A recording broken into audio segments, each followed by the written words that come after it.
দর্শক, এই পর্যায়ে সবাইকে আমন্ত্রণ জানাচ্ছি সংবাদপত্রের পর্যালোচনা ভিত্তিক পত্রিকার চোখে দেশ অনুষ্ঠানে।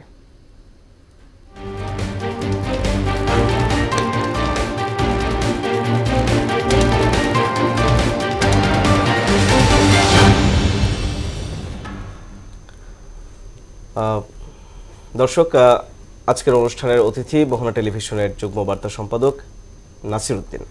জনাব নাসির, আপনাকে আমাদের অনুষ্ঠানে স্বাগত। আমরা শুরুতেই দেখে নিব দৈনিক পত্রিকাগুলোর প্রধান প্রধান শিরোনামগুলো।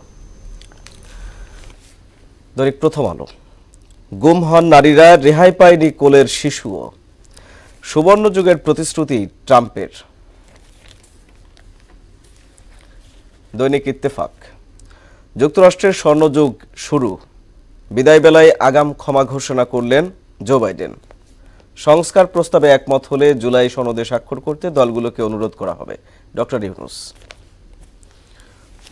সমকাল, ভরপুর ফলনেও কাঁদছেন চাষি, পাশে নেই কেউ। ডোনাল্ড ট্রাম্প ফিরলেন রূপকথার মতো। গাজা গণহত্যা বন্ধে ব্যর্থতার দায় নেই বিদায় বাইডেনের। বাংলাদেশ প্রতিদিন, উপরের আদেশে বন্ধ তদন্ত, বিশ্ব ক্ষমতার মঞ্চে ফের ট্রাম্প। বদলাচ্ছে পুলিশ, র্যাব ও আনসারের পোশাক। বণিক বার্তা, মার্কিন প্রেসিডেন্টের দায়িত্ব নিলেন ডোনাল্ড ট্রাম্প। 4 দিনের সফরে সুইজারল্যান্ড গেলেন প্রধান উপদেষ্টা। ব্যর্থতায় রূপ নিতে চলেছে চীনা ঋণের আরেক বৃহৎ প্রকল্প। The daily star, Trump returns to White House. New uniforms unveiled for police, RAB, Ansar. JT interrogation cell, evidence destroyed after August 5. জনাব নাসির, আমরা প্রধান প্রধান শিরোনামগুলো দেখছিলাম এবং সবথেকে এই মুহূর্তের আলোচিত খবর হচ্ছে ট্রাম্পের ফিরে আসা। এটা নিয়ে একটু জানতে চাইব।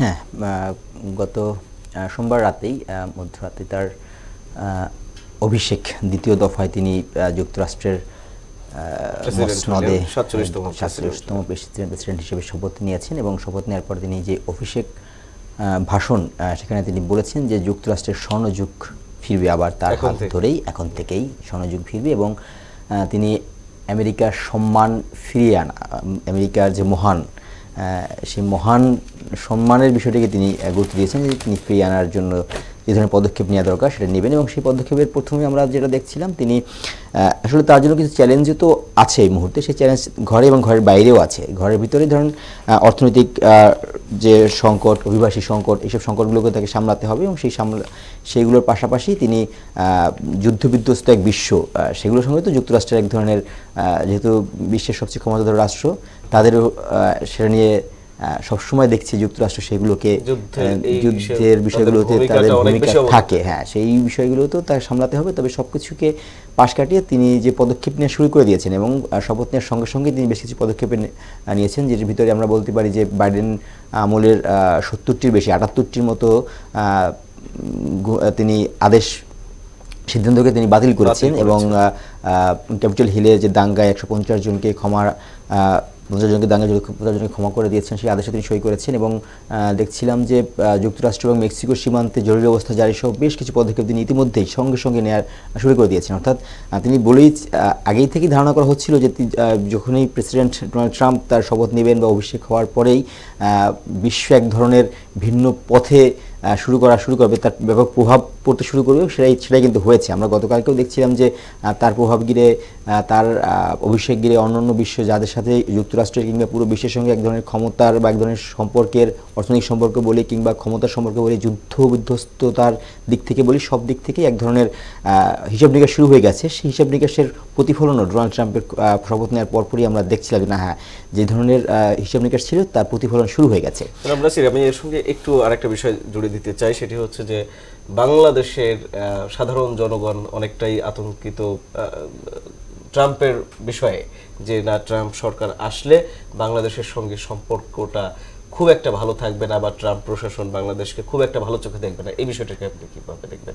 হ্যাঁ, সেটা যখন সে নির্বাচিত হয়েছিলেন তখন থেকে এই বাংলাদেশের জন্য ধরনের কোনো চিন্তার বিষয় আছে কিনা ট্রাম্প প্রশাসন? আমার কাছে এখনো পর্যন্ত ওই ধরনের মনে হয় না আসলে। মানে ট্রাম্প যে খুব নগ্নভাবে বাংলাদেশের উপরে হস্তক্ষেপ করবে কোনো কারণ ছাড়া, সেরকমটা আমার কাছে মনে হয় না। এটা আমার এখন পর্যন্ত যেটা মনে হয় না। তার কারণ হচ্ছে দেখুন, সেটা নির্বাচনের পরপরই শুরু হয়েছিল যে বাংলাদেশের উপর এক ধরনের নেতিবাচক প্রভাব ট্রাম্পের থেকে হবে, কিন্তু গতকালকেও কিন্তু যুক্তরাষ্ট্রের একজন দেখা করলেন প্রধান উপদেষ্টার সঙ্গে।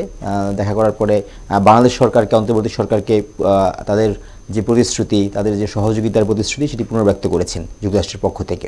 সুতরাং সেখানে যে খুব বেশি পার্থক্য হবে সেটা মনে হয় না। এবং কালকে দেখছিলাম যে প্রধান উপদেষ্টা ডক্টর মোহাম্মদ ইউনূস তিনি খুদে বার্তায় ডোনাল্ড ট্রাম্পকে আগাম অভিনন্দন জানিয়েছেন।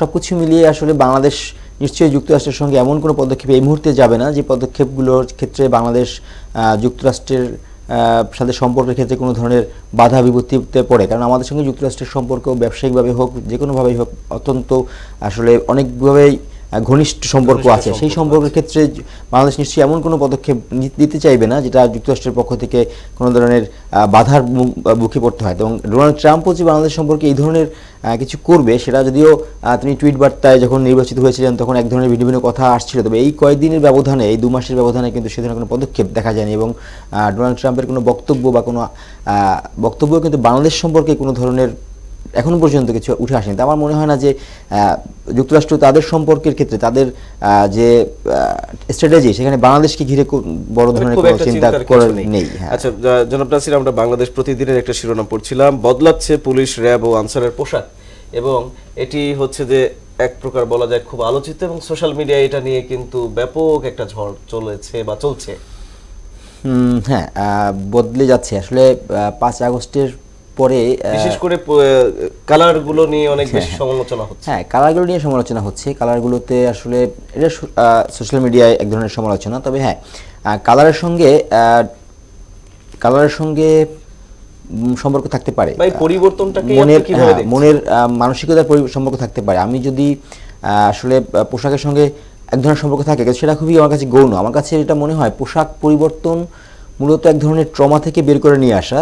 মূলত তো উদ্দেশ্য তো হচ্ছে আসলে পুলিশকে তাদের মানসিকতার পরিবর্তনে নিয়ে যাওয়া। এটা যে সরকারের উদ্দেশ্য হওয়া উচিত, যেটা আমার কাছে মনে হয়। পোশাক পরিবর্তন করলেই যে আমি আমার মানসিকতা কিংবা আমার আচার আচরণ পরিবর্তন করে ফেলবো সঙ্গে সঙ্গে, এটা তো আশা করার খুব বেশি উপায় নেই। তবে পোশাক পরিবর্তনের মাধ্যমে দেখুন, নাম পরিবর্তন কেন করা হয়? ধরুন আগে বিডিআর থেকে বিজিবি করা হলো, নাম পরিবর্তনটা করা হয় আসলে বিডিআরে এক ধরনের, ধরুন ওই সময় এক ধরনের ভিন্ন একটা আঙ্গিক ছিল বিডিআর সঙ্গে, সেখান থেকে বেরিয়ে এসে নতুন একটা নাম দেওয়া হয়েছে, যেন মনে করা হয় যেন বিডিআর নেই, এখন বিজিবি, সবকিছু নতুন করা হয়ে গেল।